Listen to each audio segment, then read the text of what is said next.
Bonjour, ici Francine pour les carnets de Francine.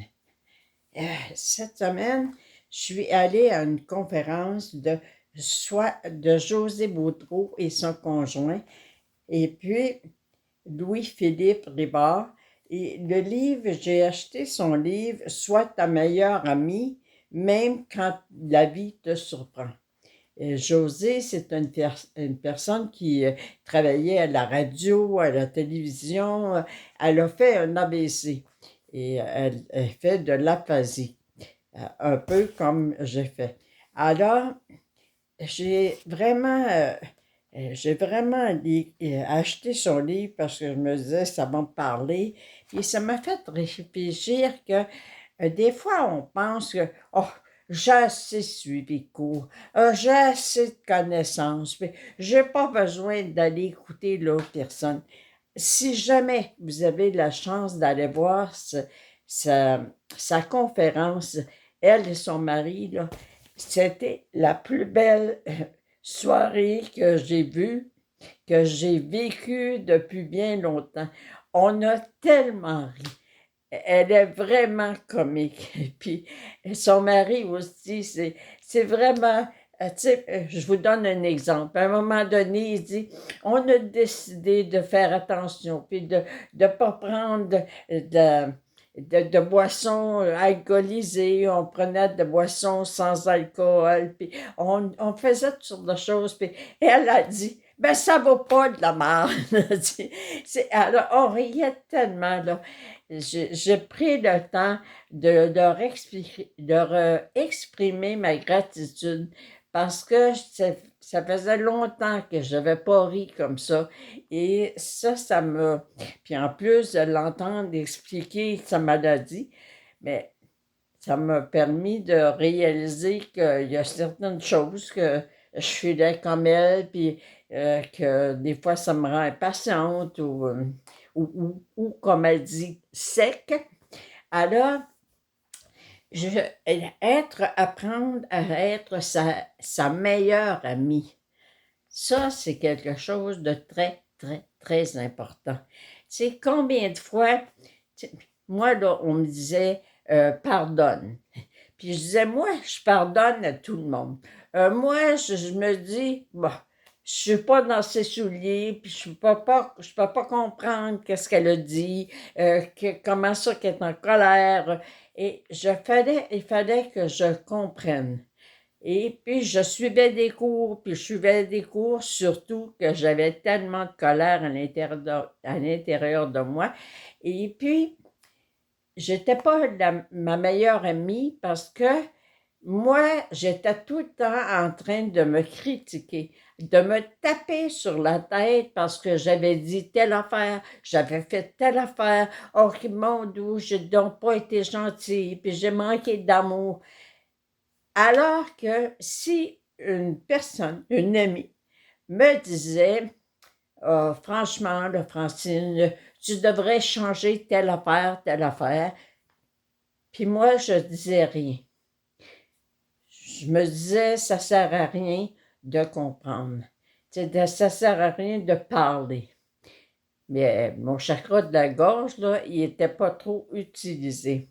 Alors, j'ai compris que j'ai reçu un jour un médecin, excusez, j'ai reçu un jour un message parce que je disais tout le temps à Dieu, je vous l'ai déjà raconté, je disais, dis-moi pourquoi je ne suis pas capable d'aimer, d'être aimé et de recevoir. Et le message était, Francine, il faut que tu le dises quand les gens te font de la peine. Et ça, je trouvais ça effroyable de penser que j'étais pour dire aux gens, voyons, tu viens de me faire de la peine. Mais je l'ai pratiqué et puis ça l'a bien été. Mon dos que j'étais capable puis diplomate pour dire ce que j'avais dit à dire. Alors, je vais vous raconter un peu l'histoire de comment moi j'ai travaillé pour devenir ma meilleure amie. Bien, c'est sûr que j'ai suivi depuis l'âge de 26 ans Et j'en ai 77, puis encore, Dieu m'a fait aller à cette conférence-là pour comprendre encore le message qu'il m'avait envoyé, puis d'apprendre à être ma meilleure amie. Alors, j'ai réalisé que pourquoi que je suis si bonne envers les autres?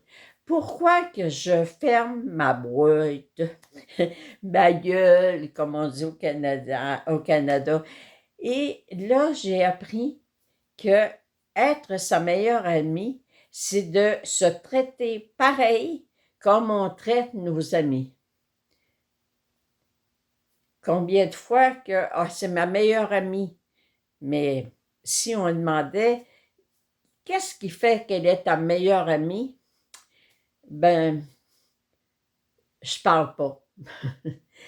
Alors, apprenez à vraiment croire que vous méritez d'être votre meilleur ami ou votre meilleur ami, parce que c'est bon pour les hommes aussi. Et puis, vous allez voir que votre vie, elle va changer. Parce que si vous apprenez à vous traiter comme votre meilleur ami, des gens qui vous traitent comme vous vous traitez vont vous traiter comme la meilleure amie. Alors, c'est ça. Tout, tout dans votre vie, tous les changements que vous effectuez dans votre vie, c'est pour vous que vous les faites. Quelqu'un me demandait cette semaine, est-ce que je peux faire un Ho'oponopono pour quelqu'un d'autre? J'ai dit, tu ne peux pas changer personne.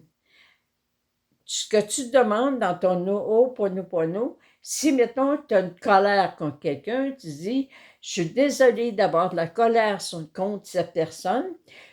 Merci, mon Dieu, de m'apaiser. Puis ça fonctionne, parce que c'est vous. Alors, si vous effacez la colère en vous, bien, vous n'avez pas des gens qui vont vous manifester de la colère. Alors, je vous souhaite vraiment une bonne journée. Puis moi, là, je vous invite à mon direct mardi soir, excusez. Et puis, je vais vous parler, j'ai pris des notes pendant la conférence et je vais donner des moyens que José puis Louis-Philippe nous ont donnés. Et puis, ça m'a fait plaisir. Mais je vous dis, si vous avez l'opportunité, parce qu'elles font, allez voir dans José Boudreau sur Facebook, vous allez voir toutes les dates des endroits où elles vont. Oui, puis là, vous allez pouvoir aller la voir. Payez-vous ça.